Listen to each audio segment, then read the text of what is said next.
እና ዳዊት የሚደግም ሰው ከትልቅ ደረጃ ነው የሚደርሰው። የዕለቱን ዳዊት ከመዘመር በላይ በልተንም ቢሆን ዝም ብለን ባገኘነው አጋጣሚ 3 መዝሙርም 4 መዝሙርም መድገም እንችላለን። ሳይበላ የሚጸለየው የዕለቱ ዳዊት ነው። ከዚያ የተረፈውን ግን ዝም ብለን ባገኘነው አጋጣሚ ዝም ብለን ዳዊት ማንበብ ነው እና አጋንንትን ሁሉ ብትንትን ነው የሚያደርጋቸው በእውነቱ። አሁን ዲያብሎስ አውቆ እኮ ነው ዳዊት ማስደገሙን አስተቶ ጸሎት እንዳይጸልይ ሰውን ምንድነው ማዘጋት። ይሄ በጣም እኮ አጋንንት እኮ ነው የሚጫወተው በእውነቱ። ማለት ዝጋና ዝም ብለህ ስገድ ይላሉ። ዳዊቷን መጀመሪያ ዳዊት እንድገም ዝም ብላችሁ በትኑ። አሁን ቅዱስ እንጦንስ በበረሃው መካከል ሲሄድ አጋንንት በጨለማው መሀል ሲሄድ አጋንንት ድንጋዩን አፈሩን እያነሱ ይጥሉበታል። እግዚአብሔር ያበር ይጠር ምንትኑ ያፈራሃኒ እግዚአብሔር ተመልከቱ የህይወቴ መታመኛ ነው፣ ብርሃኔና መድኃኒቴ ነው፣ የሚያስደነግጠኝ ፈጽሞ የለም። እግዚአብሔር ምእመና ለህይወቴ ምንትኑ ያደነግጸኝ ወለመኔ ጸባአኒ ታህይል እየፈራሃኒ ልቤ እያለ ሲጸልይ አጋንንት እንደ ጢስ ሲበተኑ ነበር። እና የሁሉንም ቅዱሳን ጸሎት እዩት።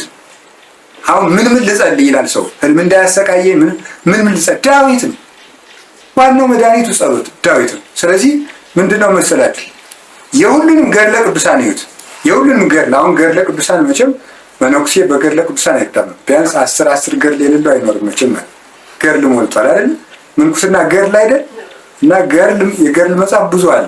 እስቲ አሁን እስካሁን ከተመለከታችሁት ገድል ውስጥ አብዛኛው ሙሉ ገድል አባ ገሌ የሚባለው ጻድቅ እዚህ ያለ ቦታ ሲደርስ ሰይጣን መጣበት፣ ከዚያ በኋላ ዳዊት እንዲሚል ጸለየ። ይሁት ዝም ብላችሁ ማለት አቡነ ተክለ ሃይማኖት ከባት ሲወጡ ዳዊት እየደገሙ፣ አቡነ ሀብተ ማርያም ምናኔ ሲጀምሩ ምርሃኒ እግዚኦ ፍኖተን ተባት ያውር የሚሄድበትን መንገድ ምራን እያሉ ነው የወጡት ማለት ነው። እና አቡነ ገብረ መንፈስ ቅዱስ እነ ቅድስት ክርስቶስ ሰምራ እነ ቅድስት ወለተ ክርስቶስ ገድሏን አብሮ እዩት። እና አቡነ አብየ እግዚእ እና አቡነ መድኃኒነ እግዚእ የእነዚህ ሁሉ ቅዱሳን ገድል ብታዩት ጠቅላላ የቅዱሳን ጸሎት 100% ጸሎታቸው ዳዊት ውዳሴ ማርያም፣ ቅዳሴ ማርያም፣ ወንጌል፣ ገድለ ቅዱሳን ከዚያ በኋላ ሌላ ጸሎት የሚጨመር ከዚህ አቅም በላይ ሲወጣ ነው። እና እንደ ዳዊት ያለ ጸሎት በእውነቱ የለም። መብቃት እንዲያው እውነቴን ነው ነገራችሁ።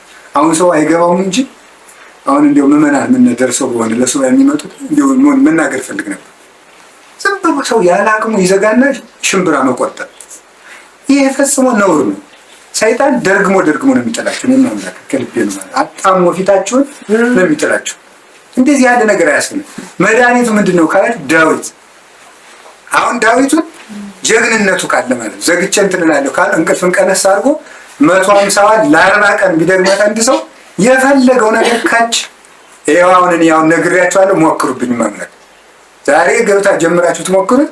ዳዊቱን አሁን አንድ ሰው ለ40 ቀን 150 ቢዘልቀው የፈለገው ነገር ካች ነው። እኔ አሁን ዛሬ ይደረጋል ያምኜ ነው የምናገር ይሄን ማለት። ስለዚህ የቅዱስ ዳዊትን መዝሙር የሚዘምር ሰው የፈለገውን ነገር ያገኛል ከኃጢአት ብቻ በቀር ለሱ የማያስፈልገው ካልሆነ በቀር። መዝሙረ ዳዊትን ደግሞ ሰው የማይመለስለት ጥያቄ የለም። እና ግራ ብንጋባ ሱባኤ ገብተን መልስ የምንመልሰው መልስ ቢኖር ዳዊት።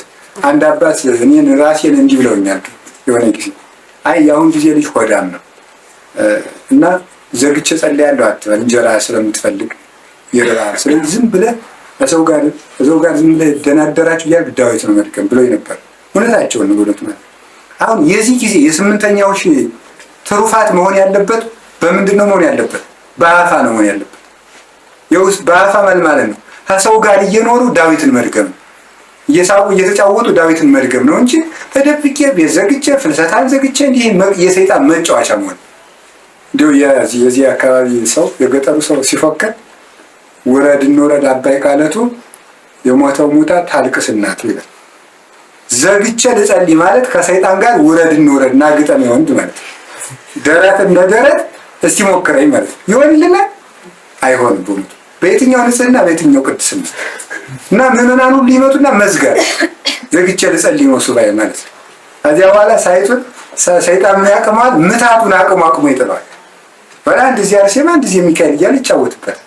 ስለዚህ እንዲህ ከማለት እንደዚህ መሬታችን እንደዚህ ያን ብያለሁ ማለት ነው። ስለዚህ ቅዱስ ዳዊት በጣም ትልቅ የበረከት አባት ነው። የቅዱስ ዳዊትን መዝሙር ዘምሩት። የእግዚአብሔር የኢየሱስ ክርስቶስ አባቱ የዳዊት ልጅ ተብሎ ነው የተጠራ። የዳዊት ልጅ ነው የተባለ ክርስቶስ ራሱ ሲጸለይ ተሳሃለኒ እግዚኦ ወልደ ዳዊት የዳዊት ልጅ ሆይ ማረኝ ተብሎ ነው የተለመነ እና ዳዊት ፍጹም መማፀኛ ነው።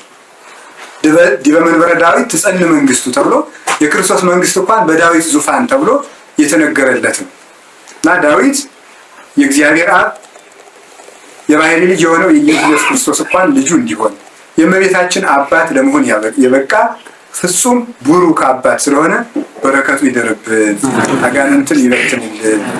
መዝሙረ ዳዊትን ማታ ማታ እየጸለያችሁ አሁን አለ ሁሉ ነገር ሞንቱ ቢጨንቃችሁ እግዚኦሚ በሱ ለይሳቂዩን ፍራት ሳቂዩኒ ብትሉት ፍራት ይላችሁ ደግሞ እግዚአብሔር የኒ ዋሎ ዘያጣን ብትሉት በትንትን ነው የሚያደርጋችሁ። ቢርባችሁ እንጀራ እንደው ለቴን ነው የምነግራችሁ ማለት ነው። እንጀራ አሁን ብድጋጋች ይችን አሁን አንዲቱን እንጀራ የምትለውን አንቀጽ ብትደግሟት ምግብ ያመጣል ቅዱስ ዳዊት ማለት ነው።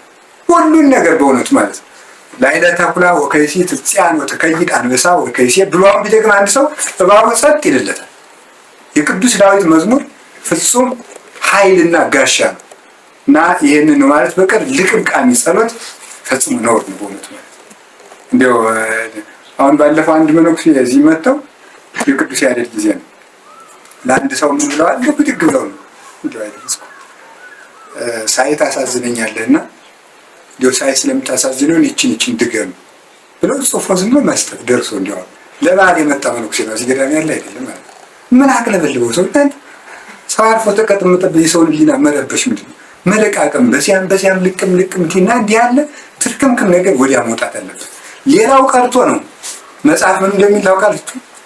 አንተ በመጽሐፍ የተሰራውን ጸሎት ስትጸልይ እግዚአብሔር ይጠብቃል እንጂ ጠብቀኝ የምትለውን አንቀጽ እየመረጥክ የምትጠብቅ ከሆነ ብልጥነት ነው። እግዚአብሔር ማመስገን አይደለም። ጠብቀኝ የምትለው አሁን ላይ እየመረጡ ዝም ብላችን ቀበኒ የምትለውን አጠራሞ በአንድ ላይ ደጉሶ የሚጸልይ ሰው አለው። ያችን ማለት ይሄ ፈጽሞ ነው በስርዓት የተሰራውን ጸሎት እና እመቤታችንም ስትጠየቅ አሁን በቅዳሴ ማርያም ሲተረጎም እንሰማዋለን። ስትጠየቅ ከምስጋና ማን ትወጃለሽ ሲባል ልጄ ዳዊትና አቡነ ዘበሰማያት እኔ ደግሞ ውዳሴን ከቅዳሴ አስተካክሎ የሚደግምልኝን እወዳለሁ ብላ እመቤታችን ተናግራለች ማለት ነው። ከዚህ በላይ ጸሎት ምን አለ? ልጄ ዳዊትና አቡነ ዘበሰማያት ይወዳል፣ እኔ ውዳሴ ማርያምና ቅዳሴ ማርያም እወዳለሁ ብላ ተናግራለች። እና ቅዱስ ዳዊት የእመቤታችን አባቷ የሆነ ነውና ይሄንን የሚደግሙ ሰዎች በረከተ ስጋ በረከተ ነፍስን ያገኛሉ። ብቃት አሁን እውነቴን ነው 80 ዓመት ዘግቶ የሚጸልይ ባይታዊ ቢሆን ዳዊት የማይደግም ከሆነ አይበቃም። አዲያውቆ ሰይጣን አያስደግሙም ማለት ዳዊቱን እንዳይደግም እስር ያደርጓል። እኔ ሌላ ነው እንደ ብዙ ገድለ ተክለ ሃይማኖት ደግማለሁ፣ ገድለ ቅድስት አርሴማ ደግማለሁ ይላል። ድጋሙ ጥሩ ነው። ዳዊት አልባ ግን እነዚህ ነገሮች ቢጸልዩ እንኳን አያበቃም። ምክንያቱም መሰረት ነው። ሐዋርያት ነቢያት ሁሉ የሰሩት ይሄንን ነው እና ይሄንን ነው